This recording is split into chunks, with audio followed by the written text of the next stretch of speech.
Thiel has been identified in recent years as sort of a political rainmaker for the Republican Party, which is interesting to me because, he's a Silicon Valley guy.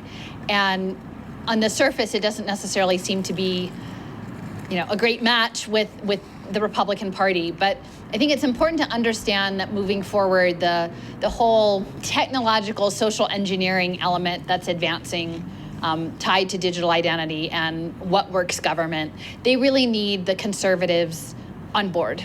Because really the last 2 years have shown that the liberals and the progressives don't get that the underpinning of these social impact markets is really very devious and not meant to actually help people. Despite these terrible power imbalances and the rollout of this militarized technology, that things are going to improve for vulnerable populations. And I can't begin to explain why they think that is, but there's been no indicator over the last 2 years that the progressive liberal left is going to come along anytime soon.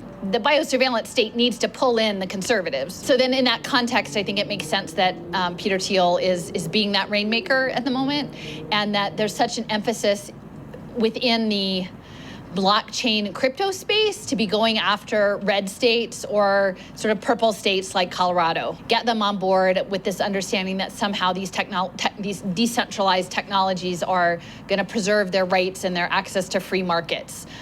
When really the free markets are not going to be for your everyday person, it's going to be free markets for AI-driven hedge fund portfolios. That Peter Thiel actually purchased he has multiple homes in multiple places, but he did purchase an $18 million mansion in Miami. Miami, in Florida in general, and Miami specifically, are very much aligned with the crypto blockchain space. The Learning Economy Foundation, their test lab for digital education and human capital finance. One of the test beds is here, C Lab in Colorado, and then the other one is actually in Broward County, which is sort of just outside of Miami. So Miami is sort of the crucible for a lot of the blockchain space and a launching pad for what's happening in Central America and Latin America in that space.